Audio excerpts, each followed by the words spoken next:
Hello student, welcome to my YouTube channel. मेरा नाम है अंकित गुजराल और आज मैं लेके आऊँ बेटा आपके लिए chapter complex number from class 11th का एक बहुत शानदार क्वेश्चन। आइए देखते हैं क्वेश्चन में क्या कह रहा है। क्वेश्चन में कह रहा है Z be a complex number where X and Y are the integers, then find the area of the rectangle whose vertex are the roots of this equation. मतलब एक हमें कॉम्प्लेक्स नंबर दे रखा है जेड और हमें उस कॉम्प्लेक्स नंबर की एक इक्वेशन दे रखी है। कह रहा है कि वो जो कॉम्प्लेक्स नंबर इस इक्वेशन को सेटिस्फाई करेंगे, ठीक है, उसके जो रूट्स होंगे उन रूट से एक रेक्टेंगल बन रहा है, तो उस रेक्टेंगल का आपको एरिया निकालना है। क्वेश्चन क्लियर हो गया।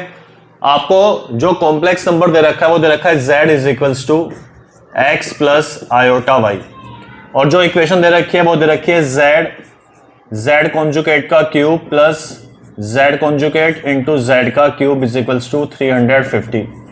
मतलब हमें z ऐसे कॉम्प्लेक्स नंबर निकालने हैं जो इस इक्वेशन को सेटिस्फाई करते हो। तो आइए स्टार्ट करते हैं। ये लिखा बेटा z इंटू जेड कॉन्जुगेट का क्यूब, तो क्या इसे हम z into Z conjugate into Z conjugate का स्क्वायर लिख सकते हैं। क्यूब को हमने दो और एक में ब्रेक कर लिया, ऐसे यहां पे z conjugate z into Z square equal में कितना हो गया 350। ये हमारी फर्स्ट स्टेप होगी। अब हम क्या कर सकते हैं, now we know that the product of complex number with its conjugate किसके इक्वल होता है, मॉडुलस के स्क्वायर के इक्वल होता है। ठीक है, किसी कॉम्प्लेक्स नंबर की मल्टीप्लाई अगर हम उसके कॉन्जुगेट में कर दें तो जो उस कॉम्प्लेक्स नंबर का मॉडुलस होता है उसके स्क्वायर के इक्वल होता है। तो यानी कि हम इसको लिख सकते हैं मॉडुलस z का square into Z conjugate square.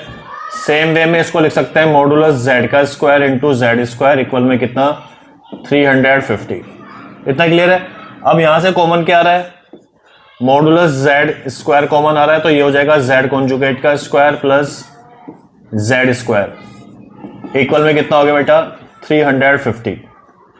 इतना क्लियर हो गया। अब हमें किसी तरीके से वो कॉम्प्लेक्स नंबर बनाना है, तो अब यहां पे हम z का यूज करते हैं।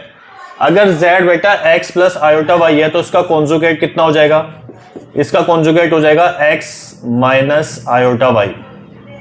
क्लियर है। अगर हमें मॉडुलस निकालना है तो मॉडुलस कितना हो जाएगा, मॉडुलस z हो जाएगा अंडर रूट में रियल पार्ट का स्क्वायर प्लस इमेजिनरी पार्ट का स्क्वायर। क्लियर है।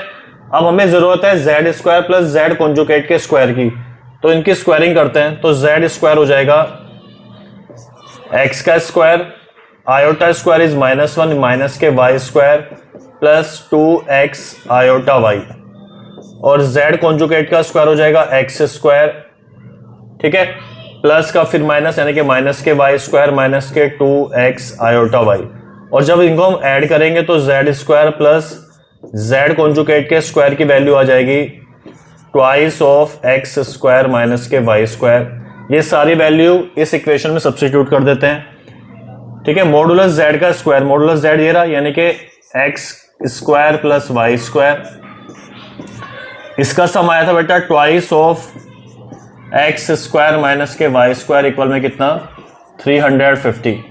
इसको सिंप्लीफाई किया हमने तो यहां से हमें मिल गया x square plus y square into में x स्क्वायर माइनस के y स्क्वायर, 2 1 जा 2 2 7 जा 14 175। इतना क्लियर हो गया। अब इसे हम कैसे सिंप्लीफाई कर सकते हैं आपने देखना बेटा। ये हो गया बेटा आपका x square plus y square into में x square minus y square. क्या इसे हम 25 इंटू 7 लिख सकते हैं, 25 इंटू 7 होता है 175। अब हम अगर इसे कंपेयर करें तो ये इजीली सॉल्व हो जाएगा। ठीक है, x प्लस वाई स्क्वायर यानी कि बड़ी वैल्यू होगी, यहाँ पे बड़ी वैल्यू कितनी है 25, तो यहां से हम बोल सकते हैं x square plus Y square की वैल्यू है 25 और x square minus Y square की वैल्यू कितनी है 7। इतना क्लियर हो गया। अब ये आपसे इजीली सिंप्लीफाई हो जाएगा। अगर हम दोनों को ऐड कर दें तो वाई स्क्वायर से वाई स्क्वायर गया, कितना आ गया 2x स्क्वायर इक्वल्स टू 32। यहां से हम कह सकते हैं x स्क्वायर कितना आ गया 16, यानी x की वैल्यू कितनी आ गई प्लस माइनस 4। क्लियर है। और x की वैल्यू अगर हम सब्स्टिट्यूट कर दें किसी भी इक्वेशन में 16 y आ गया 9, यानी कि y स्क्वायर आ गया आपका 9, और y स्क्वायर अगर 9 हो तो बेटा y की वैल्यू हो जाएगी +-3। तो जितने भी इसके पॉसिबल रूट्स थे हमें सारे मिल चुके हैं।